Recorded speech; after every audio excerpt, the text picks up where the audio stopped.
So I recently saw a video from Adam Neely in which he practices the bass on the train, or rather he practices on the train without a bass. Then he returns home to test whether he's able to play the Bach piece, and a tremendous victory to those of us who travel or work all day.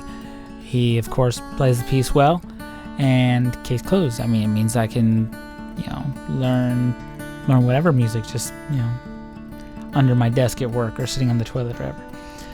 But I think not so fast, because I did my own experiment with this in greater detail, and I have a few things I want to point out. So, first, let's kind of back up. Where did this story come from? Well, Snopes relates the story to Zig Ziglar from a 1975 book, talking about a prisoner of war in Vietnam. He was trapped for 7 years, and every day he retreated into his mind and practiced his golf swing. He did a round of golf every day in his mind. And upon his release, he returned to the golf course, and he shoots a hole-in-one, or he lands or scores a hole-in-one. Either way, he's much, much better. And the visualization is what made him a more able golfer. He was able to translate the visualization to real-world success. So, anyway, this is where it comes in for me. So, the summer of 2006, I left for basic training in Fort Benning, Georgia. I would be without my guitar the whole summer, and like most musicians, I was afraid to lose all the progress I had worked on, to backslide during that summer without touching a guitar.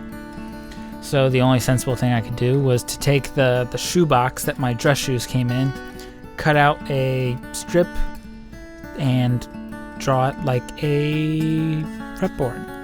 I drew frets, I drew fret markers, lines for the strings, and every chance I got, I practiced on this fake guitar.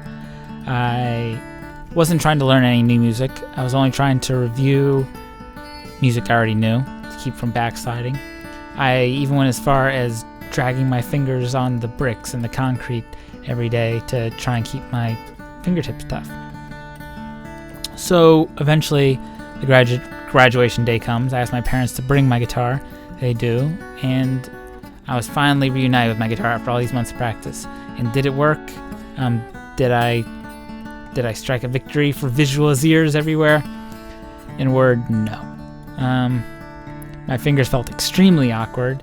It was like they couldn't find the proper shapes, like where they talk about the going down to the crossroads, making the big deal with the devil, and suddenly your fingers kind of work for themselves. It was kind of the opposites. My fingers had their mojo removed. I couldn't do anything. I did hit a hole-in-one, but that's unrelated. So, what does this all mean?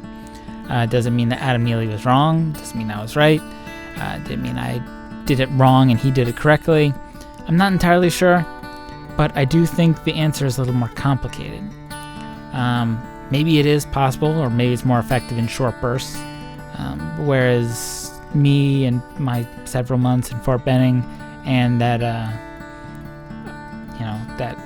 apocryphal Vietnam prisoner of war in 7 years, maybe it's not as effective. I guess the next question is whether Adam Neely still practices like this. If it's actually an efficient way to practice, to sit and audiate on the train. For my own part, I think rather than try and force myself to practice music in a non-musical way, I'd rather practice that time differently. Reading, practicing Esperanto, Kai Teal Plu. I don't think all is lost for visualization, though. So, in the book The Invisible Gorilla by Chris Chabris and Daniel Simmons, they discuss how memories are formed and shaped and changed over time.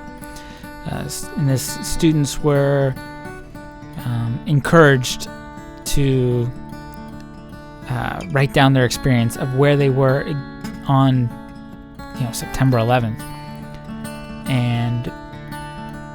or other, big disasters while they were still fresh. And years later, after many years of remembering and retelling and telling other stories of where they were on this major event, they finally went back and reread what they had written. And many of them couldn't believe it. Their stories had changed significantly, to the point where some of them disagreed with what they had written. It was like, no, I wrote down wrong because I remember. So our memories are obviously flawed, and not so much of replaying of tape, and more of being rewritten every time we remember the memory. So to me, what this means is we have the potential to rewrite our memories, to put them together in as much detail as possible in a way that does the most benefit to them. And I've actively been trying to do this for the last couple of months, and whether it's confirmation bias or not, I've been able to add some good habits to my life, cutting down a lot of sugar, caffeine, alcohol, and adding, daily runs and stuff to my life. But I'm just, one person. He's just one person. If you've tried this out, what happened? Do you regularly try and visualize? Do you try affirmations? What's actually gotten you some tangible results? Hit me up. I'll be down in the comments below.